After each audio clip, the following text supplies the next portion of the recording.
Сәлем достар, қал-жағдайларыңыз қалай? Сіздермен бірге кондитер Қазығұрт. Бүгін мен сіздерге осындай бір жасағаннан шығатын рецебі оңай, өте жұмсақ, үлпілдек кекстің рецебімен бөлісетін боламын.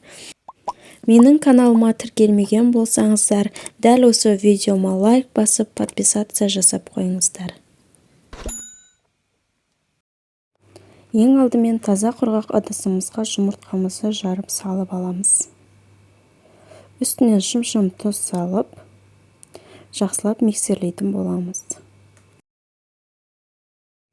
Кішкене көпіршігеннен кейін үстіне қантымызды салып миксерлейміз. Қараңыздар, дәл осындай аппақ көпіршік пайда болады.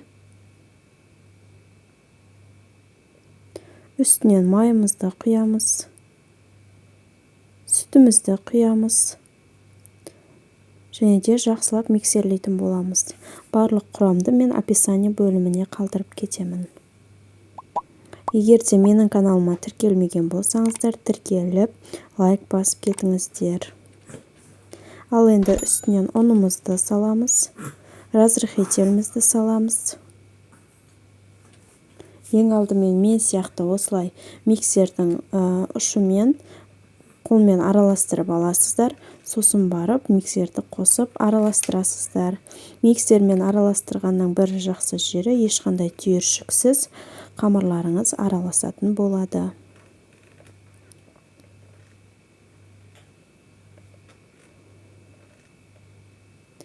Мен осындай кекске арналған ыдыстарды қойып алдым. Ішіне осындай аппақ қағаз капсулаларымды салып аламын. Сонда астындағы кекстің ыдысы капсуламның ішіндегі қамырдың жайылып кетпеуіне көмектеседі. Теңдей етіп барлығына қасықпен салып алдым.